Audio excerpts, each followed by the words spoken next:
यकम को यानी परसों 1 जुलाई को जुडिशल कमीशन का इजलास जस्टिस जाहिया खान ने बुला लिया है और अब जस्टिस जाहिया खान साहब जो हैं वो ज़्यादा चांसेस हैं कि हुकूमत के साथ मिल मिला के, और शायद थोड़ा सा वो एक ड्रामा होता है कि मैं तो नहीं हूँ लेकिन बस हुकूमत के वोट पूरे हैं, तो शायद जस्टिस डोगर को मुस्तकिल जो है वो chief justice Islamabad high court लगा दिया जाए।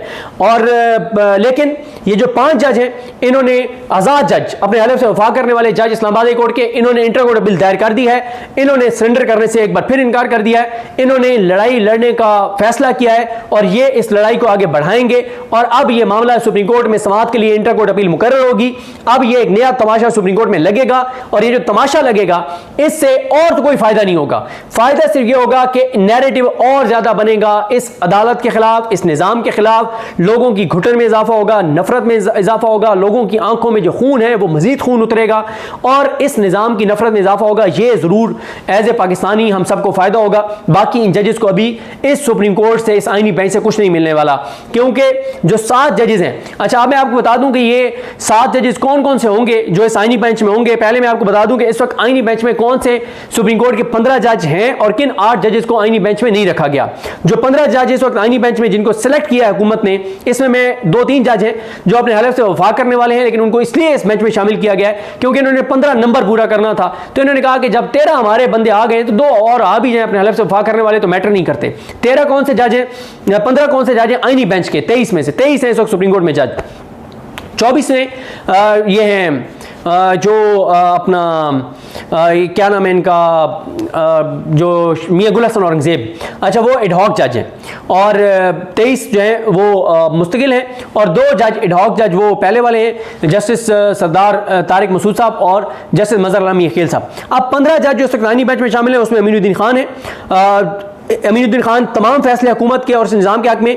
जस्टिस जमाल खान मुदखेल 98% फैसले इस निज़ाम और इस हुकूमत के हक में। जस्टिस मोहम्मद अली मजहर 100% फैसले इस निज़ाम के हक में। जस्टिस आयशा मलिक 100% फैसले अपने हलफ के मुताबिक, लेकिन इनको इसलिए ऐड किया गया कि वो 15 का नंबर पूरा करना था। उसके बाद जस्टिस मुसर्रत हिलाली जस्टिस सैयद हसन नज़र रिजवी 100% फैसले इस निज़ाम और इस हुकूमत के हक में। जस्टिस मुसर्रत हिलाली 100% फैसले इस निज़ाम और इस हुकूमत के हक में।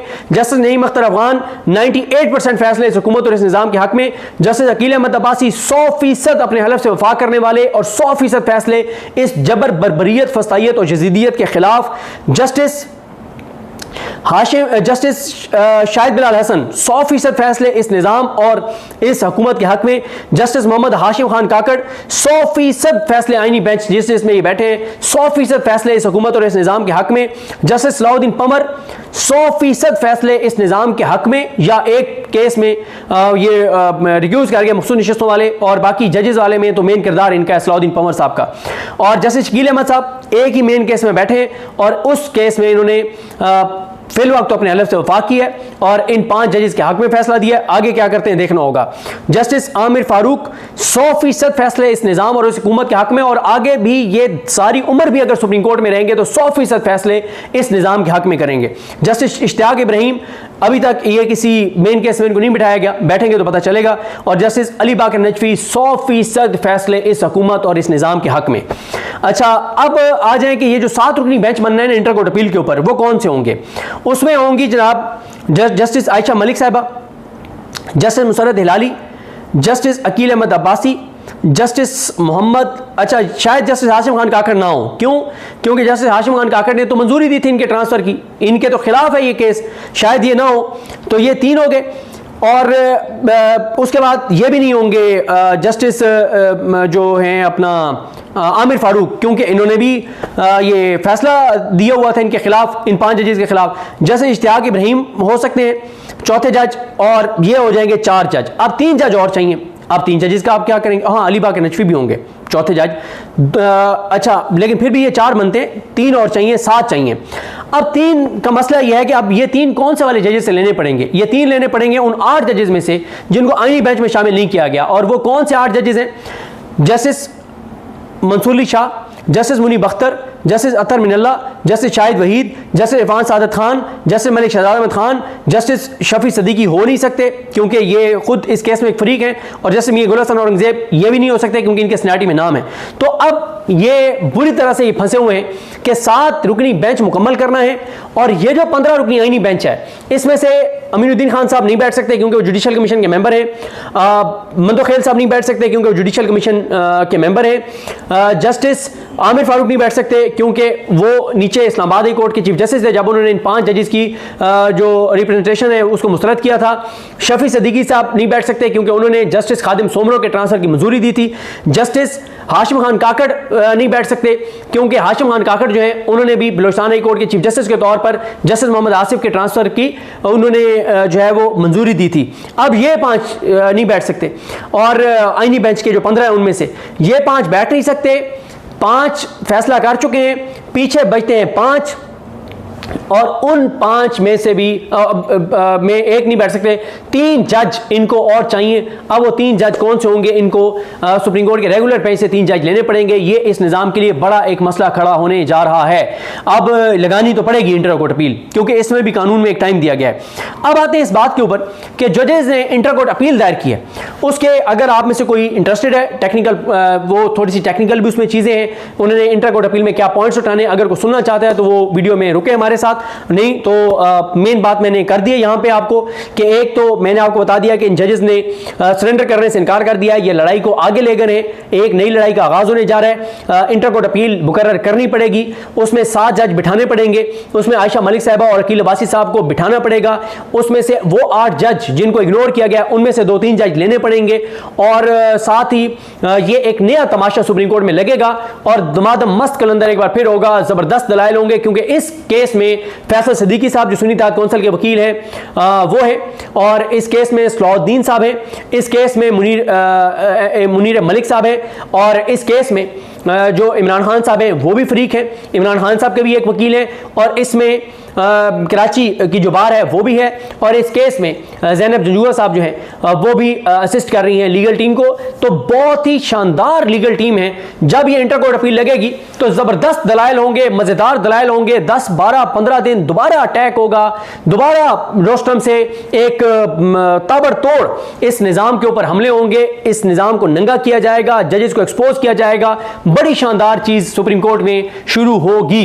अब ये कब करते हैं देखना होगा, ये छुट्टियों का बहाना करेंगे लेकिन इनके अपने गले पड़ेंगे क्योंकि कानून में लिखा हुआ है, वहां पे छुट्टियों का जिक्र नहीं है कि आपने इतने दिनों में इंट्रा कोर्ट अपील समाअत के लिए मुकर्रर करनी है। देखना है इस पे क्या होता है। अच्छा, इसके अलावा जनाब आ जाए, और इसके अलावा ये पीटीआई भी एक, वो मैं आपको पहले बता चुका हूं कि दरखास्त दायर करने जा रही है। पीटीआई ये जो ऑर्डर ऑफ द कोर्ट के लिए, वो जो कि पीटीआई को नहीं मिलेगा क्योंकि 2 जजेस दस्तखत अभी तक नहीं कर रहे, अकील अब्बासी साहब और आयशा मलिक साहबा।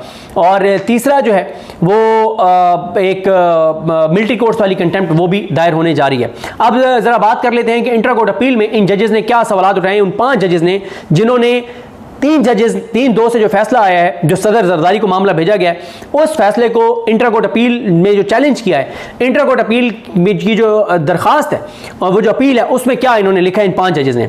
इन्होंने लिखा है कि जनाब इंट्रा कोर्ट, इन्होंने कहा है कि सुप्रीम कोर्ट जो है आईनी बेंच जो 7 रुकनी होगा वो 19 जून के फैसले को वापस लेकर कलअदम करे, और कहा गया है कि ये जो 5 जजेस में से 3 ने फैसला दिया, अक्सरियती जो फैसला है सुप्रीम कोर्ट के आईनी बेंच का, वो गैर आईनी है, गैर कानूनी है। इन्होंने लिखा है कि अदालती फैसले ने आइन के आर्टिकल 200 के अल्फाज में मुस्तकिल का इजाफा किया है, यह इजाफा आर्टिकल 200 के मतन से मुताबिकत नहीं रखता।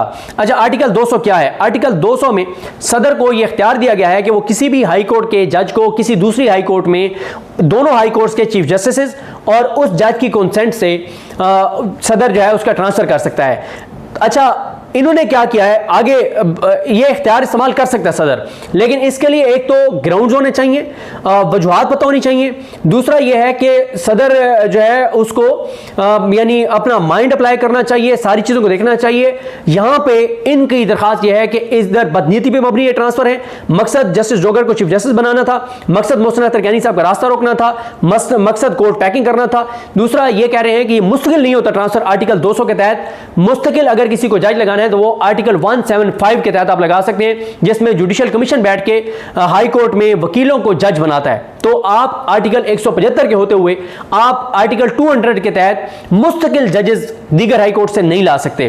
फिर आगे उन्होंने कहा है कि सुप्रीम कोर्ट के फैसले में करार दिया गया है कि आइन के आर्टिकल 175 के तहत जजेस की तकर्री और आर्टिकल 200 के तहत जजेस की ट्रांसफर दो अलग अलग अमल हैं, जो ना तो एक दूसरे पर हावी हैं ना ही एक दूसरे को कलदम करते हैं। अदालत की यह राय आर्टिकल 175 के तहत जजेस की तकर्री के इख्तियार को मजरू करता है, जो एक आइनी इदारे जुडिशल कमीशन ऑफ पाकिस्तान को हासिल हैं।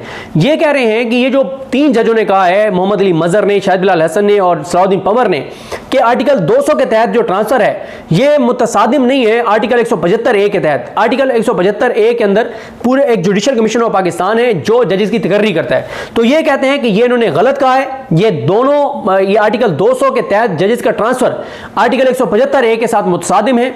आपके पास जब एक फोरम मौजूद है कि आप मुश्किल जजेस लगा सकते हैं, तो आप ट्रांसफर क्यों कर रहे हैं? अच्छा, उसके बाद वो कहते हैं कि ये फैसला, ये जो सुप्रीम कोर्ट के 3 जजेस ने फैसला दिया आईनी बेंच के, मोहम्मद अली मजहर ने, शाहिद बिलाल हसन ने और सलाउद्दीन पंवर ने, ये बार बार मैं नाम ले रहा हूं, बार बार नाम ले रहा हूं ताकि आप लोगों को नाम याद हो। खुदा को खौफ करें, आपको नाम ये याद होने चाहिए, आपके बच्चों को ये नाम याद होने चाहिए, पता होना चाहिए कि कौन से जज तारीख के किस साइड पे खड़े थे। ये नहीं पता होगा तो कल को मुल्क ऐसे ही चलता रहेगा जैसे चल रहा है। तो इन 5 आज़ाद जजेस ने अपनी इंटर कोर्ट अपील में कहा है कि यह फैसला, ये जो 3 जजों का फैसला है, ये एग्जेक्टिव को वसीतर इख्तियार देता है, जो आर्टिकल 200 के मतन और आइनी कानून की बुनियादी के आइन और कानून के बुनियादी असूलों के मुनाफी है। इस फैसले में अदलिया की आज़ादी, वफाकियत और आइनी कानून की बुनियादी असूलों में से कोई भी पहलू ज़ेर गौर नहीं लाया गया।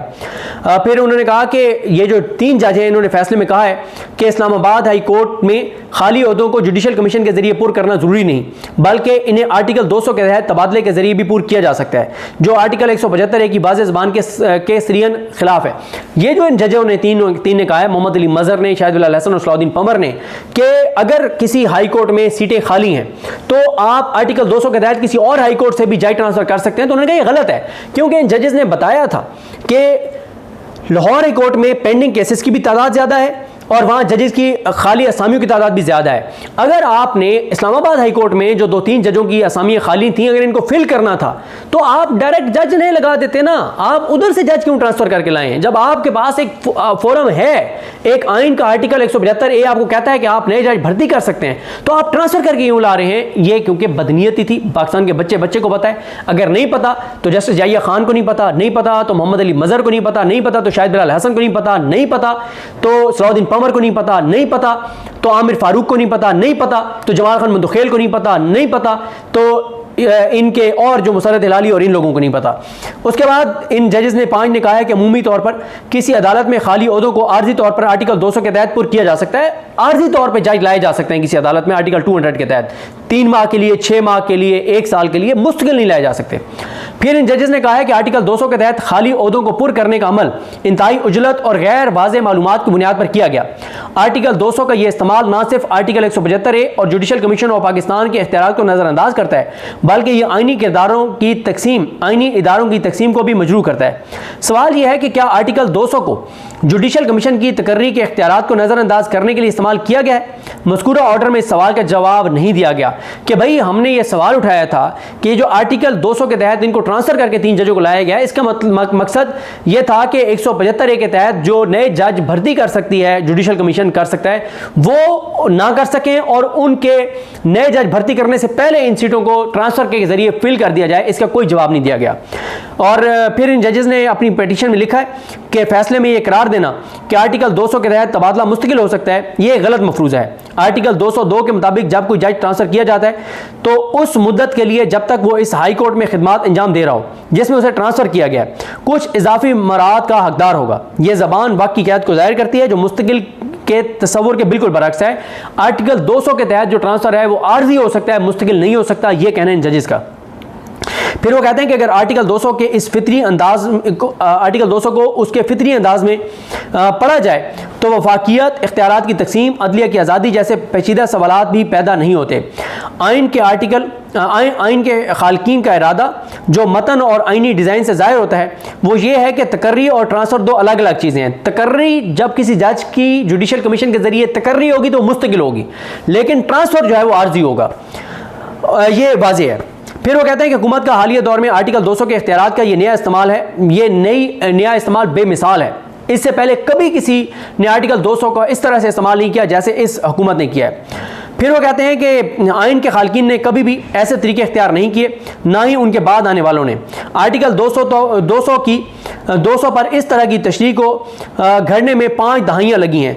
1973 के बाद आर्टिकल 200 का इस तरह से इस्तेमाल, और ये जो 3 जजों ने तशरीह किया है, मोहम्मद अली मजहर, शाहिद बिलाल हसन और जस्टिस सलाउद्दीन पंवर ने, 50 साल लगे हैं 3 जजों को। 50 साल बाद किसी अदालत के 3 जजेस ने ऐसी तशरीह की है जो ये शर्मनाक इन्होंने तीनों ने तशरीह की है। उन्होंने कहा है 5 जजेस ने अपनी पिटीशन में कि ये जो इन 3 जजों का फैसला है ये तजाद का शिकार है, और दरखास्त गुजारों का मौक़िफ़ ये है, ये जो 5 जज हैं कि इस्लामाबाद हाई कोर्ट एक्ट 2010 के सेक्शन 3 के हवाले से इसको गलत तौर पे जो है वो इन्होंने इंटरप्रेट किया है। अदालती फैसला जो दरखास्त गुजारों के दलाइल को समझने में नाकाम रहा है, ये अदालत ये 3 जज मोहम्मद अली मजहर, सलाउद्दीन पंवर, शाहिद बिलाल हसन, ये जो वकील थे मुनीर मलिक साहब, सलाउद्दीन साहब, फैसल सिद्दीकी साहब, ज़ैनब जंजुआ साहब, इन लोगों का जो मौक़िफ़ था, जो इनके दलाइल थे, जो रिटर्न इनकी चीज़ें थी, उसको समझने में नाकाम हो गए हैं ये जज 3। ये कहना है इन 5 हाई कोर्ट के उन 5 आज़ाद जजेस का जो लायक भी हैं, अपने हलफ से वफा करने वाले भी हैं, पाकिस्तान से वफा करने वाले हैं, पाकिस्तान के लोगों से वफा करने वाले हैं। फिर कहा गया कि दरखास्त गुजार जो ये 5 जज हैं ये दावा नहीं कर रहे कि आर्टिकल 200 किसी तरह नाकाफी है, नामुकम्मल है और इसे कलअदम करार दिया जाना चाहिए। ये नहीं कह रहे कि आर्टिकल 200 को कलअदम कर दें, नहीं, बल्कि दरखास्त गुजारों का मौक़िफ़ ये है, इन 5 जजेस का मौक़िफ़ ये है कि मौजूदा मामले में आर्टिकल 200 की तामील नहीं की गई। पहली बात, हाई कोर्ट के चीफ जस्टिस के साथ मशवरा मानवी नहीं था। चीफ जस्टिस की रजामंदी हासिल करने के लिए मालूमात को गलत तौर पर पेश किया गया और अहम हक़ाइक़ छुपाए गए। जब ये जजेस के ट्रांसफ़र की समरीज भेजी गई आमिर फारूक को, शफी सिद्दीकी को, हाशिम खान काकड़ को, जस्टिस याहिया खान को, उनमें कहीं नहीं लिखा गया था कि ये जज जो हैं ये मुस्तकिल तौर पर ट्रांसफ़र हो रहे हैं। दूसरा, कहीं नहीं लिखा गया था कि ये जब यहाँ पर आएंगे तो इनको हलफ नहीं लेना पड़ेगा। उस समरी में कहीं नहीं लिखा गया था कि इनकी सीनियरिटी जो है वो वही होगी जो इनकी उस हाई कोर्ट में थी। ये नामुकम्मल हक़ाइक़ थे, झूठ पे मबनी एक समरियां थी। तो ये इन्होंने सवाल उठाया कि उसमें तो मुकम्मल हक़ाइक़ ही नहीं थे, हक़ाइक़ छुपाए गए। फिर इन्होंने कहा कि ट्रांसफ़र की नोयत, मुद्दत और मकासद को मुकम्मल तौर पर वाज़ेह नहीं किया गया था कि किस मकसद के लिए किया जा रहा है, कितने वक्त के लिए किया जा रहा है, कोई चीज़ वाज़ेह नहीं की गई थी। फिर उन्होंने कहा है कि दूसरी बात, ट्रांसफ़र होने वाले जजेस की रजामंदी भी मुनासिब मालूमात के बगैर हासिल की गई, जैसे कि ट्रांसफ़र की शराइत और उनकी नई अदालत में हैसियत। ये मालूमात बाद में 1 फरवरी 2025 को वज़ीर-ए-आज़म के सामने पेश की गई समरी में शामिल की गई, जबकि जजेस के साथ मुशावरत का अमल पहले मुकम्मल हो चुका था। पहले मुशावरत कर ली, ट्रांसफ़र कर दी, जब इसके ऊपर आखिरी दस्तखत होने थे तब बताया गया कि जनाब ये तो तकर्री मुस्तकिल होगी और सीनियरिटी ये होगी। उससे पहले तो कोई ऐसी चीज़ें थी नहीं। इस फैसले में इस बात का कोई इशारा नहीं है कि अदालत उज़्मा ने अपने फ़राइज़ के मुताबिक और कानून की रोशनी में इस्लामाबाद हाई कोर्ट में जजेस की ट्रांसफ़र के लिए पेश किए गए अवामी मफाद का जायज़ा लिया हो। आर्टिकल 200 का इस्तेमाल गलत मकसद के लिए किया जा सकता है। इस सिलसिले में हाई कोर्ट के 7 रुकनी बेंच ने और फिर और फैसले और अलजाट केस में ये राय दी है कि आर्टिकल 200 के तहत ट्रांसफ़र के लिए पेश किए गए अवामी मफाद का जायज़ा अदालती तौर पर लिया जा सकता है। वो ये कह रहे हैं कि आर्टिकल 200 के तहत जब भी कोई सदर ट्रांसफ़र करेगा किसी हाई कोर्ट से किसी दूसरी हाई कोर्ट में जज को, तो उसके कोई अवामी मफादात होने चाहिए, अवाम के मफाद में कुछ चीज़ होनी चाहिए, सॉलिड रीजन होनी चाहिए, वैलिड रीजन होनी चाहिए कि क्यों एक अदालत के जज को दूसरी अदालत में ट्रांसफ़र किया जा रहा है। कोई सॉलिड वैलिड चीजें होनी चाहिए। फिर कहा गया कि इस फैसले में कोई ऐसा जायजा मौजूद नहीं है। अगर इस्लामाबाद हाई कोर्ट में मुख्तलिफ इलाकों की नुमाइंदगी अहम है तो यह वाज़ेह नहीं कि यह मकसद सिर्फ इन मखसूस जजेस की ट्रांसफर के जरिए ही क्यों हासिल किया जा सकता था। कि अगर चले एक मकसद था, जस्टिस याहिया खान ने रिपोर्टर्स को कहा कि जश्न मनाओ, खुशियां मनाओ, पश्तो बोलने वाला जज आ गया है, सिंधी बोलने वाला जज आ गया है, पंजाबी बोलने वाला जज आ गया है। ये जज कह रहे हैं कि अगर इस बात को मान भी लिया जाए कि आपको इस्लामाबाद हाई कोर्ट में एक पंजाबी जज चाहिए था, एक पश्तून जज चाहिए था, एक बलोची जज चाहिए था, एक सिंधी जज चाहिए था, तो फिर क्या जो लाहौर हाई कोर्ट के 15 जज थे, पहले जो 14 थे उनमें से कोई पंजाबी जज नहीं था। ये 15वें नंबर वाला ये डोगर जो है पंजाबी जज था। भाई ऊपर वाला पंजाबी कोई क्यों नहीं। ये जो जस्टिस आसिफ है, अगर इसको बलोची होने की वजह से लाया गया है तो जो बलूचिस्तान हाई कोर्ट में पहले से लेके और इससे पीछे तक के नंबर के जितने जज हैं हाई कोर्ट के, उनमें से कोई क्यों नहीं, वो कोई और बलोची क्यों नहीं, ये आसिफ बलोची क्यों। भाई वजूद तो, भाई सिंधी अगर लाने हैं तो सिर्फ खादिम सोमरो वहाँ पे सिंधी था, और भी तो थे, इनको लाने का मकसद क्या था? उसके बाद उन्होंने कहा कि यह भी वाज़ेह नहीं कि इलाकाई जो एक कहा जा रहा है कि इलाकों के लोग लाने हैं, वो सिर्फ आर्टिकल 200 के जरिए ही क्यों हासिल किया जा सकता था। अवामी मफाद के लिए देखना जरूरी था कि क्या इस तरह के ट्रांसफर से जजेस के दरमियान तल्लुकात मुतासर हो सकते हैं, इस तरह हाई कोर्ट में इंसाफ के निज़ाम पर असर पड़ सकता है। यह भी गौर करना जरूरी था कि क्या मौजूदा सूरत हाल में किए गए ट्रांसफर जो हैं वो इस्लामाबाद हाई कोर्ट के मौजूदा जजेस के साथ नाइंसाफ़ी तो नहीं है। ये तमाम पहलू इस फैसले में नज़रअंदाज किए गए हैं, इनको नहीं कंसिडर किया गया। फैसले में सदर को इख्तियार देना कि वो ट्रांसफर की शराइत और जजेस की हैसियत का तयन करे, बिल्कुल गलत है। सदर को यह इख्तियार देना पहले से मौजूद कानून के खिलाफ है। सुप्रीम कोर्ट के 5 रुकनी बेंच ने 2012 के रेफरेंस नंबर 1 में करार दिया है कि ना तो आइन और ना ही कोई कानून सदर पाकिस्तान को, जो कि एक अलामती तकर्री करने वाला इख्तियार है, यह इजाज़त देता है कि वह जजेस की बाहिमी हैसियत का तयन करे, जो ना सिर्फ अदलिया की आज़ादी के असूलों के खिलाफ है बल्कि आइन के आर्टिकल 175(3) के भी खिलाफ है, जो अदलिया और एग्जेक्टिव के दरमियान अलहदगी का तकाजा करता है। अच्छा, ये एक बड़ा इंपॉर्टेंट पॉइंट है कि अदलिया और एग्जेक्टिव में फ़र्क क्यों होना चाहिए कि जो हुकूमत है, हुकूमती इदारे हैं, उनको इख्तियार नहीं होना चाहिए कि वो जज लगाएं, क्योंकि हुकूमत के ही 70% केसेस तो अदालतों में जाते हैं। अगर हुकूमत ही जज लगाएगी तो वो 70% केसेस में वो काजी इंसाफ कैसे करेगा, जो जज है, जो काजी है? तो एग्जेक्टिव से अलग रखा गया है जजेस की तकर्री को, उनके मामलात को, ताकि जज आज़ाद हो, क्योंकि उसके पास 70% केसेस तो हुकूमत के आने। आगे कहा गया कि ट्रांसफर का पूरा अमल अदलिया के अरकान की शमूलियत से होना चाहिए, लेकिन फैसले में सदर को ट्रांसफर की शराइत और जजेस की हैसियत का तयन का इख्तियार दिया गया। दूसरे अल्फाज में एग्जेक्टिव को यह खुली छूट दे दी गई है कि वो ट्रांसफर की शराइत तय करे और अपनी सवाबदीद पर जजेस की हैसियत को तब्दील करे। हुकूमत को, एग्जेक्टिव को, जरदारी को इन 3 जजों ने, मोहम्मद अली मजहर ने, शाहिद बिलाल हसन ने और सलाउद्दीन पंवर ने इख्तियार दे दिया कि जरदारी साहब, हम आप पे सदके बारी और कुर्बान, आप फैसला करेंगे जो 3 जज हैं ये मुस्तकिल हैं या आर्जी हैं, आप फैसला करेंगे इन्होंने हलफ उठाना या नहीं उठाना, आप फैसला करेंगे इनकी सीनियरिटी क्या होगी, आप करें जो आपने इन 5 जजों के साथ करने हैं, क्यानी के साथ और जहांगीरी साहब के साथ, बाबर सतार साहब के साथ, सरदार इजाज शाह खान के साथ और समर रिफत इम्तियाज, आप फैसला करें, आपको ये इख्तियार है। सर, हम आपसे राजी हैं, हम आपसे राजी हैं, बस आप हमसे राजी रहें, हमारी एक्सटेंशन भी कर दें, हमारी मुद्दत मुलाजमत भी बढ़ा दें, हमें किसी को आगे जो है वो चीफ जस्टिस भी हमें लगाना है, आपने आईनी बेंच में भी रखना है, हमें और भी आपने नवाजना है, आपने और इस निज़ाम ने, हम आपके खादिम नौकर, हमारी आल औलाद आपकी खादिम और नौकर, बस आपने हमें राजी रखना है, हम आपको राजी रखेंगे। उसके बाद कहा गया कि यह इख्तियारात की तकसीम के भी तस्वुर को ख़त्म कर देता है, यह अदलिया की आज़ादी के तस्वुर को भी मुकम्मल तौर पर ख़त्म कर देता है। दर हकीकत यह इख्तियार किसी भी जज के पास नहीं कि वो अपनी सवाबदीद पर किसी हाई कोर्ट में जजेस की दर्जाबंदी को तब्दील करे। इंटर कोर्ट अपील में यह भी कहा गया कि इस फैसले में हलफ उठाने की जरूरत के सवाल को भी हल नहीं किया गया। इस्लामाबाद हाई कोर्ट के जज के ओहदे पर फायज होने के लिए हलफ उठाना जरूरी है। यह तकाजा आइन के आर्टिकल 194 में दर्ज है। यह तकाजा हर उस वक्त लागू होता है जब कोई शख्स ओहदे पर फायज होता है, चाहे वो तकर्री के जरिए हो या ट्रांसफर के जरिए। ट्रांसफर किए गए जजेस ने इस्लामाबाद हाई कोर्ट के जज के तौर पर खिदमत अंजाम देने के लिए हलफ नहीं उठाया, वो उसको उस हलफ को उठाए बगैर इस्लामाबाद हाई कोर्ट के जज के तौर पर खिदमत अंजाम नहीं दे सकते। हर हाई कोर्ट का हलफ मुख्तलिफ है और हर हाई कोर्ट के भर्ती होने वाले जज को उस हाई कोर्ट के चीफ जस्टिस के सामने हलफ लेना होता है। हर हाई कोर्ट के हलफ के अल्फाज मुख्तलिफ हैं, उसमें बोला जाता है कि मैं बतौर जज इस्लामाबाद हाई कोर्ट, बतौर जज high court Lahore high court, हर हलफ का, हाई कोर्ट के हलफ के अल्फाज मुख्तलिफ हैं। आगे कहा गया कि जब कोई शख्स ओहदे पर फायज होता है, चाहे वो तकर्री के जरिए हो या ट्रांसफर के जरिए, तो उसको हलफ उठाना पड़ता है। ट्रांसफर किए गए जजेस ने इस्लामाबाद हाई कोर्ट के जज के तौर पर खिदमत अंजाम देने के लिए हलफ नहीं उठाया और वो इस हलफ को उठाए बगैर इस्लामाबाद हाई कोर्ट के जज के तौर पर खिदमत से अंजाम नहीं दे सकते। मजीद कहा गया कि हलफ का सवाल ना सिर्फ किसी खास हाई कोर्ट में सीनियरिटी के तयन के लिए मरकजी अहमियत का हामिल है, बल्कि यह वफाकियत के तस्वुर से भी गहरा ताल्लुक रखता है। हलफ किसी खास सूबाई हाई कोर्ट में खिदमत अंजाम देने के लिए उस हाई कोर्ट के चीफ जस्टिस के सामने उठाया जाता है। इसी तरह इस्लामाबाद हाई कोर्ट में जो एक अलग वफाकी इलाका है, हलफ इस्लामाबाद हाई कोर्ट के चीफ जस्टिस के सामने उठाया जाना जरूरी है और हलफ के अल्फाज में यह वाज़ेह तौर पर दर्ज होता है कि जज को उस खास हाई कोर्ट में खिदमत अंजाम देना होंगी। फैसले में इस सवाल पर कोई राय पेश नहीं की गई कि क्या ट्रांसफर किए गए जजेस हलफ उठाए बगैर इस्लामाबाद हाई कोर्ट में अपने प्राइज अंजाम दे सकते हैं या नहीं।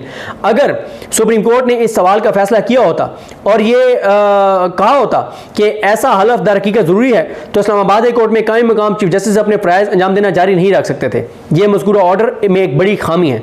इस नुक्ते को हल किए बगैर मज़कूरा ऑर्डर गलत तौर पर एक्टिंग चीफ जस्टिस को इस्लामाबाद हाई कोर्ट के एक्टिंग चीफ जस्टिस के तौर पर फ़राइज़ सरअंजाम फ़राइज़ जो है वो जारी रखने की इजाज़त देता है। इन्होंने कहा है कि एक तो इस पर स्टे किया जाए, ये जो फैसला है इन 3 जजेस का, सदर को रोका जाए और फिर इसको सुन के इनके फैसलों का लदम किया जाए। अब सदर ने अपना फैसला कर दिया है, लेकिन इंट्रा कोर्ट अपील तो लगेगी, 7 जजेस के पास लगेगी और कुछ नहीं होगा तो ये 3 जज मोहम्मद अली मजहर, शाहिद बिलाल हसन, मोहम्मद अली और ये सलाउद्दीन पंवर ये एक्सपोज होंगे। ये निज़ाम मजीद एक्सपोज होगा, नंगा होगा, गंदा होगा और अवाम में नफरत में इजाफा होगा इस निज़ाम के खिलाफ, जो कि बहुत खुशाइंद है। मुझे अपनी दुआ में याद रखें। अल्लाह करीम हम सब का हामी नासर हो। अल्लाह हाफ़िज़।